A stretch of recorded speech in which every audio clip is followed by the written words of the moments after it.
You're welcome to AFCON on KBJ. My name is Ekote Amwakwata and this is the Kente Business Journal. This is our review of the 2023 African Cup of Nations, which is being hosted in La Côte d'Ivoire. Let's take a quick break. When we return, we will dive into the results that came out of the round of 16.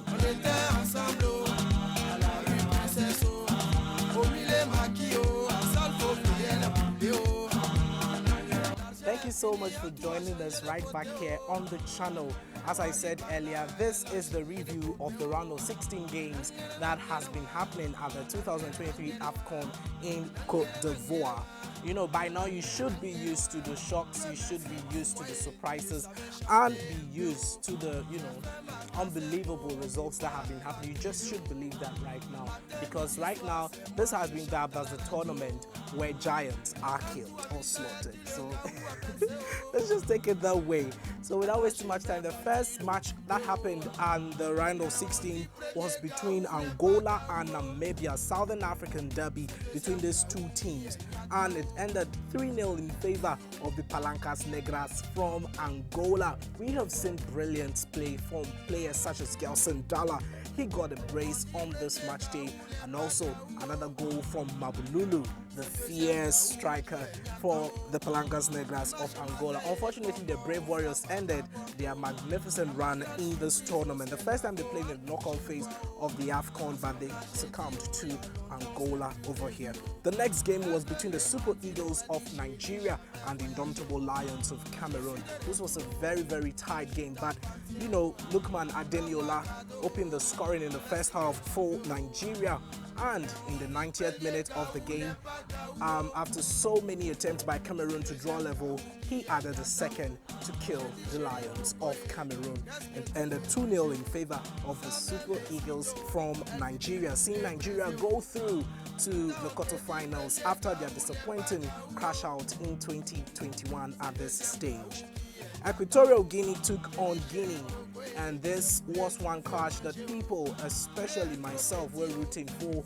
Equatorial Guinea, the Nzalang National from the Central African country, but surprisingly they did not turn up for this game. It ended in favor of a last-minute strike, literally the last kick of the game by Mohamed Bayo, as he put the Sili Nationale into the quarterfinals for the Guineans. The Guineans will go ahead of the Equatorial Guinea, and we are not gonna see much of Emilio Insue anymore. He still leads the top chart with 5 goals, and we will see if any of the remaining players in the competition will break his record. On the next day, we saw Egypt, the Pharaohs, take on the Leopards from the Democratic Republic of Congo. Two huge countries in Africa, two of the most populated countries in Africa, and this was expected to be a giant clash, even though maybe in recent times people may not necessarily rate DR Congo that much, but it ended up being a game to really spend your money on. It was 1-1 in regulation time, with the goals coming in from Elia Meshak for DR Congo, while Mustafa Mohamed equalized through a penalty. But in the end, it was the Congolese who had the last smile as the game went on to penalties. It was a marathon shootout, but Gabaski spoiled his penalty, and Impasi from the Democratic Republic of Congo slotted it in to send the Leopards ahead of the Pharaohs. Cape Verde also took on Mauritania, and this was another game where all these lower ranked teams had it all to play for, because they saw it as a fair opportunity to overcome each other to head on into the quarterfinals. But it ended, unfortunately, for Mauritania, even though they were extremely aggressive throughout the game, much more than Cape Verde. It was an extremely aggressive play from the Mauritanians, but I think that aggression is what led to them being eliminated, because there was a harsh back pass to the goalkeeper, which ended in a penalty for the Tuberois Azuis, the Blue Sharks of Cape Verde, and we saw Ryan Mendes step up to slot it home for the Blue Sharks of Cape Verde, seeing them progress ahead of Mauritania. But regardless, I think Mauritania should be extremely proud of themselves. Looking at their history when it comes to the African Cup of Nations, they should be very proud of themselves and how far they have come. Thumbs up, Mauritania. Now to the round of 16 game that everybody was looking up forward between the host Côte d'Ivoire, who had been resurrected from death by a surprising help from the Moroccans. They qualified into the round of 16 and they took on the defending champions, the Lions of Teranga from Senegal. This was the game that everybody was looking forward to. Although a lot of people did tip Senegal to go ahead, a few of them, like myself, had resentments about how this resurrection was going to motivate the Ivorians, and of course it did. The Ivorians at home went down by a goal in the 4th minute by Habib Diallo, a brilliant strike from the Senegalese player.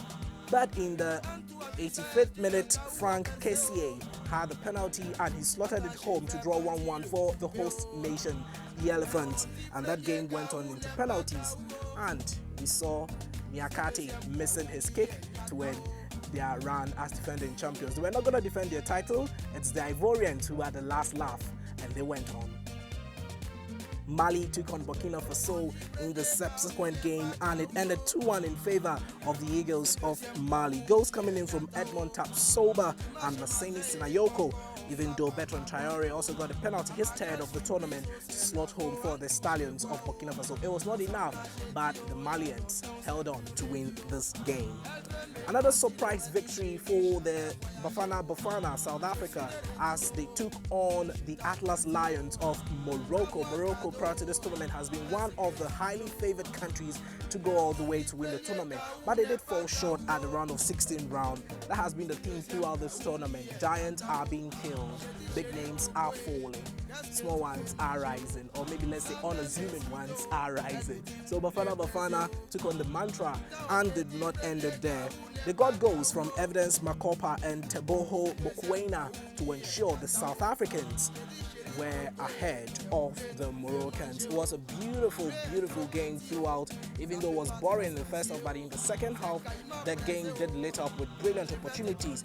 Mind you, Morocco had a penalty to draw back, but Ashraf Hakimi unfortunately missed that penalty kick, and that ensured that Bafana of South Africa made it into the quarterfinals. Now for the lineup of the quarterfinals game, we have South Africa going to face on with Cape Verde, and we have Mali facing on with the host Ivory Coast. The DR Congo will be meeting Guinea, while Nigeria will be taking on Angola, and this has remained a very open tournament at the 2023 African Cup of Nations. Guys, no more predictions. Let's just go with the flow. I do not want to stick my head out any longer because the tournament has proved to be extremely unpredictable. This is where we draw the curtains down on the African Cup of Nations review on the Kente Business Journal, short AFCON on KBJ. My name is Akote Amwakwata, and I will come your way after the next match day in the quarterfinals. I'll see you when I see you. It's bye for now.